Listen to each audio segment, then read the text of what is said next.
मुझे पता है कि आपको फिलॉसफी सिखाई गई है कि आपके पास जो है उसमें संतुष्ट रहें।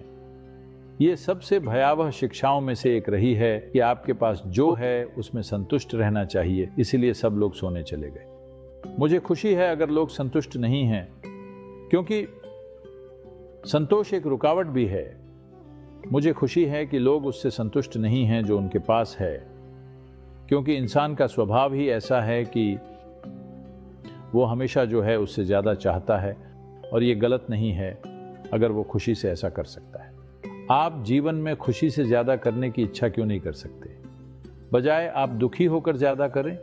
ऐसा इसलिए है क्योंकि बचपन से ही माता पिता से लेकर शिक्षक हर जगह हम कई तरह से जीवन में कठिनाइयाँ लाने की कोशिश करते रहे हैं। जब आप पढ़ते थे तब माता पिता आपसे कहते थे आपको कैसे पढ़ना है, आपको कठिन परिश्रम से पढ़ाई करनी है, आप काम कैसे करें, कठिन परिश्रम करें।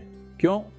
किसी ने नहीं कहा कि आप खुशी खुशी पढ़ाई करें, किसी ने नहीं कहा कि प्यार से काम करें, उन्होंने बस ये कहा कि कठिन परिश्रम करें। अगर आप हर काम कठिनाई से करेंगे तो जीवन कठिन हो जाएगा और आप इसकी शिकायत करेंगे। फायदा क्या है?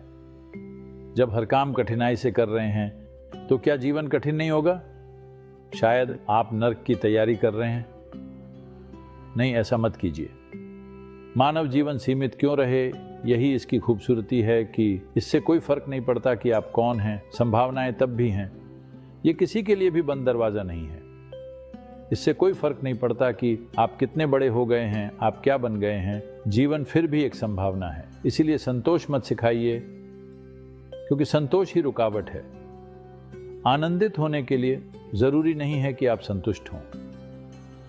आप लालसा की स्थिति में रहकर भी आनंदित रह सकते हैं। क्या यह जरूरी है कि आप किसी चीज को पाने के लिए दुखी हों? यह जरूरी नहीं है।